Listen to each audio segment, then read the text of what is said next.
Jadi perlu back on the track, ya, terutama belakangan ini kita perlu satu sinyal dari pemerintah untuk melakukan semacam riset, ya. Mungkin introspeksi, apakah ada kebijakan yang dirasa tidak tepat, ini saatnya, dan sekaligus menunjukkan gesture, terutama dari DPR juga, supaya jangan asal ngomong, ya, karena mereka adalah pejabat publik, mereka harus siap untuk menjadi samsak, tetapi tidak boleh nantangin publik, ya. Karena bagaimanapun tuan atau majikan anggota DPR adalah rakyat. Jadi mereka tidak boleh arogan, tidak boleh menunjukkan seolah-olah mereka yang lebih berkuasa ketimbang tuannya itu sendiri. Ya, Mas Burhan, bagaimana Anda melihat arahan yang barusan disampaikan oleh Presiden Prabowo Subianto? Pertama, kita menyaksikan satu pertemuan yang sangat baik, ya, karena dihadiri oleh seluruh kekuatan politik bangsa, baik yang ada di DPR maupun yang ada di luar, dalam pengertian bukan hanya partai pemerintah saja, Ibu Mega pun hadir. Padahal kita tahu PDI Perjuangan bukan partai pendukung pemerintah. Yang kedua, ada institusi selain pemerintah, yaitu Ketua MPR yang diwakili oleh ketuanya, Pak Muzani, maupun Ketua DPR yang diwakili oleh Mbak Puan. Jadi secara simbolik cukup bagus, ya, pertemuan kali ini. Tetapi lagi-lagi poin yang disampaikan oleh Pak Prabowo sebagai presiden kita itu menurut saya masih kurang cukup. Jadi poin pertama yang beliau angkat itu berkaitan dengan komitmen DPR dan pemerintah untuk menurunkan tunjangan-tunjangan yang mengalami kenaikan buat anggota DPR. Memang ini salah satu pemicunya, karena di tengah banyak efisiensi dan tekanan ekonomi yang makin kuat, justru elit politik menaikkan privilege dan kenikmatan yang selama ini mereka dapatkan. Ya, itu satu poin yang bagus, ya, mengurangi misalnya tunjangan yang sudah terlanjur naik, termasuk tunjangan rumah, kemudian juga misalnya mengurangi kunker, ya, kunjungan kerja ke luar negeri, ya. Kita tahu banyak sekali rombongan anggota DPR yang sedang kunker di luar negeri. Itu satu keputusan yang baik hasil pertemuan sekarang, tetapi menurut saya perlu di follow up dengan hal berikutnya, ya. Termasuk misalnya tadi poin berkaitan dengan pemerintah untuk terus komitmen mendengar aspirasi masyarakat, itu bagus. Tetapi lagi-lagi pemicu awalnya memang masalah ekonomi. Kalau kita lihat, ya, belakangan terjadi penurunan terkait dengan kondisi ekonomi, terutama daya beli yang melemah, padahal inflasi rendah, ya. Kemudian juga kita tahu PHK di mana-mana, bahkan sampai Kementerian Tenaga Kerja tidak berani merilis data PHK yang sebenarnya.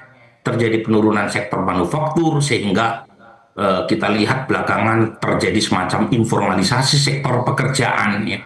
Jadi hal-hal semacam ini seharusnya direspon oleh pemerintah, misalnya dengan relaksasi efisiensi. Jadi penurunan transfer ke daerah menurut saya punya efek terkait dengan peningkatan pajak, terutama PBB, di ratusan pemerintah daerah, karena mereka tidak cukup untuk melakukan proses misalnya peningkatan keuntungan buat BUMD, ya, karena itu perlu waktu, dan cara yang paling mudah adalah menaikkan pajak di tengah situasi masyarakat yang sedang tertekan secara ekonomi. Jadi menurut saya perlu semacam relaksasi efisiensi. Jadi hal-hal yang dirasa penting untuk menghidupkan kembali ekonomi masyarakat di bawah itu tidak perlu diefisienkan. Karena yang ditangkap masyarakat sekarang adalah mereka diminta efisien, sementara elit politik justru makin meningkat privilege dan tunjangannya. Dan ini yang kemudian menimbulkan kegelisahan yang diturunkan dalam bentuk demonstrasi. Dan demonstrasi itu makin mudah karena, ya, sasaran awalnya adalah DPR. Nah, DPR itu kan dalam survei-survei selalu dianggap sebagai lembaga yang paling rendah tingkat trust-nya. Jadi itu yang menurut saya akar masalah yang harus segera dituntaskan oleh Pak Prabowo, dan Pak Prabowo punya modal politik yang sangat besar. Selain menang dalam pemilu dengan jumlah yang sangat fantastis, 96 juta, beliau juga didukung oleh elit politik, ya, dari 8 partai yang ada di DPR, 7 solid berada di belakang beliau. Bahkan PDI Perjuangan sekalipun, meskipun bukan bagian dari pemerintah itu juga samikna watokna dengan Pak Prabowo. Jadi sebenarnya tidak ada alasan buat Pak Prabowo untuk gagal dalam menangani masalah sekarang. Karena dari sisi elektoral sangat besar dukungannya, dari sisi elit sangat kuat.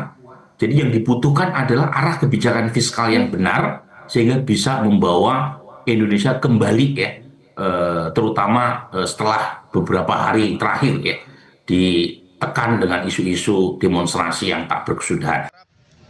Kepada DPRD Jawa Tengah dan juga aparat-aparat daripada Provinsi Jawa Tengah ini memberikan kami ruang untuk kedepannya dapat menuntut ataupun menagih daripada aspirasi yang kami miliki.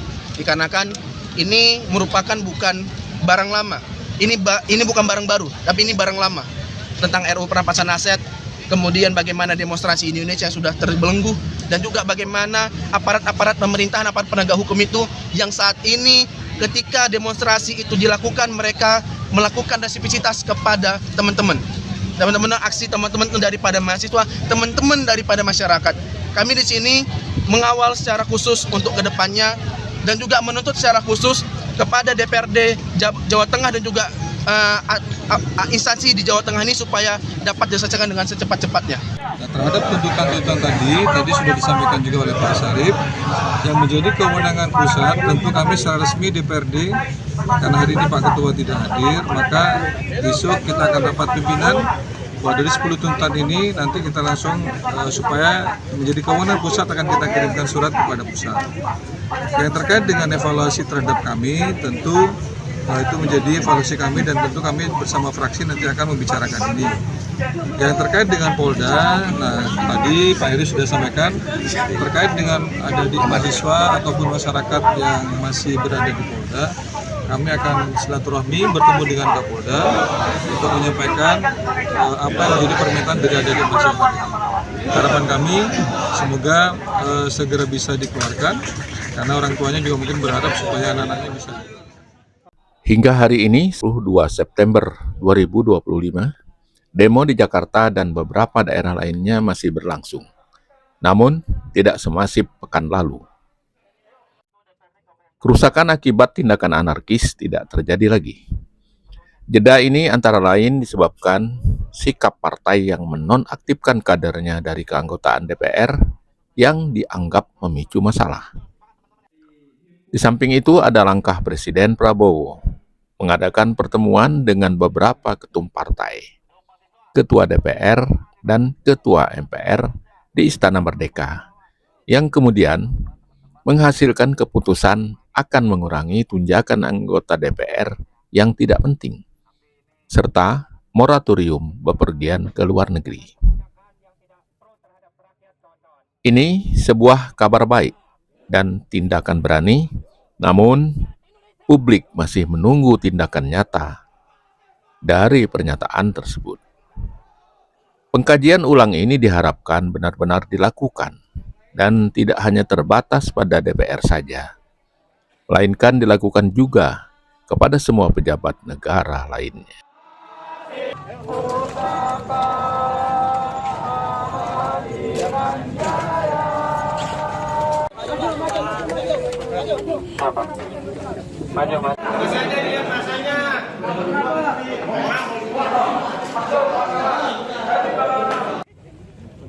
Hari ini untuk itu kawan-kawan tidak ada negosiasi dan bahasa aksi di Kabupaten Tangerang.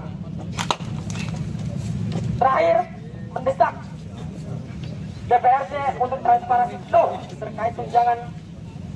Bapak Ibu semuanya, bahkan untuk niat aja untuk ngebakarnya nggak ada.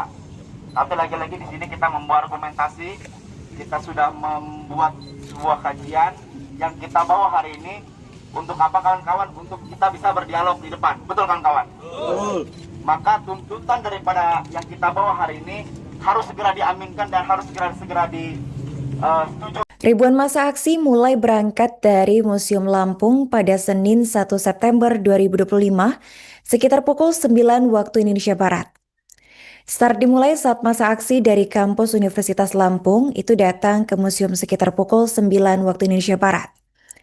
Sebelumnya massa aksi dari kampus lain seperti kampus Umitra, Universitas Teknorat gabungan ojek online dari Gojek, Grab, dan Maxim sudah berkumpul di museum sekitar pukul 8.